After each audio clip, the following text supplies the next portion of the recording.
जय श्री राधे कृष्ण। आप सभी का आपके अपने YouTube channel VK Mishra present में बहुत बहुत स्वागत है। आइए आज आप सब सुनेंगे फुलेरा दूज की कथा। आप सभी भक्तों को फुलेरा दूज की ढेर सारी शुभकामनाएं।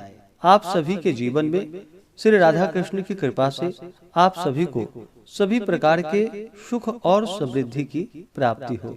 फुलेरा दूज का पर्व, जो कि प्रत्येक वर्ष फाल्गुन माह के शुक्ल पक्ष की द्वितीया तिथि के दिन फुलेरा दूज का त्योहार मनाया जाता है। इस दिन को, जो कि अबूझ मुहूर्त के नाम से जाना जाता है, इस दिन कोई भी प्रकार का शुभ कार्य किया गया, दान, जप, तप, होम, इसका फल जो कि अनंत बतलाया गया है।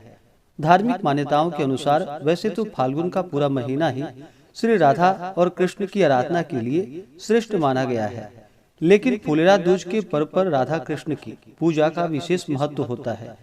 पंचांग के अनुसार हर वर्ष फाल्गुन माह के शुक्ल पक्ष की द्वितीया तिथि को फुलेरा दूज का त्योहार मनाया जाता है। मान्यता है कि इस दिन श्री कृष्ण राधा और उनकी गोपियां संग फूलों की होली खेलते हैं। फुलेरा दूज के दिन को विवाह और शुभ कार्यों के लिए अबूझ मुहूर्त माना गया है। ब्रजभूमि के श्री कृष्ण के मंदिरों में, जो कि फुलेरा दूज के दिन बहुत ही धूमधाम के साथ इस त्योहार को मनाया जाता है और पुष्पों से, अबीर गुलालों से होली खेली जाती है। मान्यता है कि इस दिन रंग बिरंगे एवं सुगंधित पुष्पों से श्री कृष्ण और उनकी प्रिया, जो कि राधा रानी की पूजा करने से वैवाहिक जीवन में प्रेम बढ़ता है। सुयोग्य जीवन साथी की कामना के साथ इस दिन कुंवारी लड़कियां श्री कृष्ण संग राधा की पूजा करके उनके निमित्त व्रत रखती हैं। राधा रानी और श्री कृष्ण सच्चे प्रेम के प्रतीक हैं। फुलेरा दूज पर उनकी पूजा से दाम्पत्य जीवन में जो कि मजबूती आती है, प्रेम और सौहार्द भाव बढ़ता है।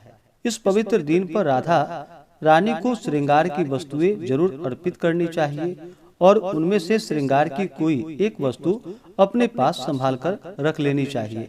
मान्यता है कि ऐसा करने से जल्द ही जो कि विवाह होता है। फुलेरा दूज के दिन, इस दिन जो कि राधा कृष्ण के साथ साथ भगवान शिव जी के मंदिर में जाकर के भगवान शिव जी का विशेष प्रकार से पूजन करना चाहिए। इससे भगवान शिव जी का विशेष कृपा प्राप्त होता है।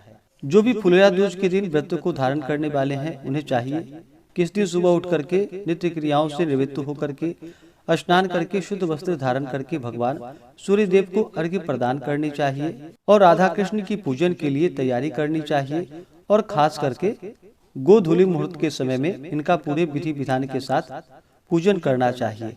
तो आइए पहले सुनते हैं फुलेरा दूज से जुड़ी हुई कथा। तो बोलिए प्रेम से राधा रानी की जय, भगवान श्री कृष्ण की जय। पौराणिक मान्यताओं के अनुसार और कथा के अनुसार शास्त्रों में राधा रानी को प्रकृति और प्रेम की देवी माना गया है। एक बार भगवान श्री कृष्ण बहुत दिनों तक राधा रानी से मिलने नहीं जा सके। राधा रानी के साथ ही गोपियां भी इस बात से काफी दुखी हो गई और उनके मायूस होने का असर जो कि प्रकृति पर दिखाई पड़ने लगा।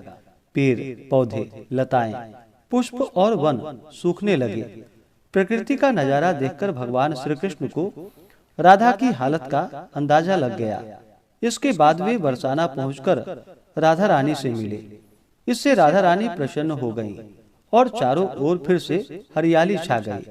कहते हैं कि श्री कृष्ण ने एक फूल तोड़ा और राधा रानी के ऊपर फेंक दिया। इसके बाद राधा रानी ने भी श्री कृष्ण पर फूल तोड़कर फेंका। फिर गोपियों ने भी एक दूसरे पर फूल फेंकना प्रारंभ कर दिया। हर तरफ फूलों की होली शुरू हो गई। वो दिन था फाल्गुन मास की शुक्ल पक्ष की द्वितीया तिथि।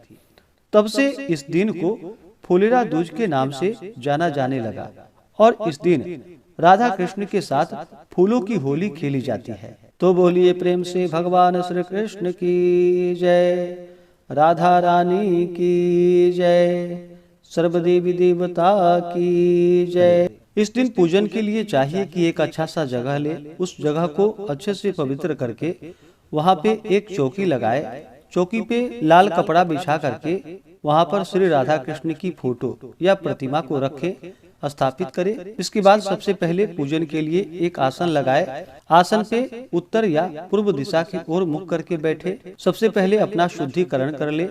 तिलक धारण करे।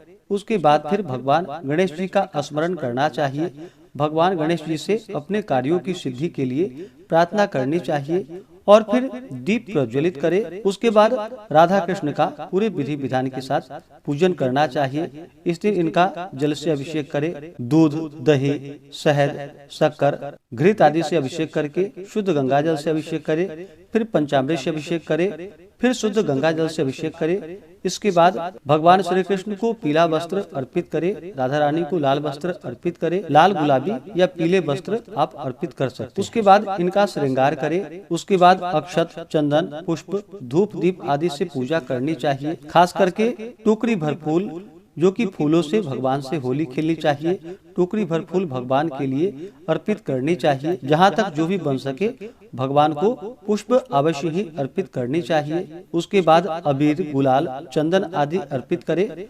धूप दीप दिखा करके अनेक प्रकार का नैवेद्य भगवान को अर्पित करे। भगवान श्री कृष्ण को माखन मिश्री का भोग लगाए। फल, मिष्ठान आदि जो भी हो भगवान को अर्पित करे। जब भी भगवान श्री कृष्ण को भोग लगाते हैं तो तुलसी दल डाल करके अवश्य ही भोग लगानी चाहिए। उसके बाद जल से आचमनी करवाएं। नैवेद्य के बाद फिर जल से आचमनी करवाएं। मुख शुद्धि के लिए पान, पत्र, सुपारी, लौंग, इलायची के साथ में अर्पित करें। द्रव्य दक्षिणा चढ़ाएं। इसके बाद फिर भगवान श्री कृष्ण के स्तोत्र आदि का पाठ या श्रवण करना चाहिए। कथा को सुननी चाहिए। श्री राधा कृष्ण के नाम का जप करना चाहिए। इससे भगवान श्री कृष्ण राधा रानी का कृपा प्राप्त होता है, जिससे सभी प्रकार के दुख और कष्ट दूर होते हैं तथा मनोवांछित फलों की प्राप्ति हो पाती है। पूजन संपन्न होने के बाद मीठा भोजन ग्रहण कर सकते हैं। तो आशा करता हूँ कि यह जानकारी आपको अच्छा लगा हो।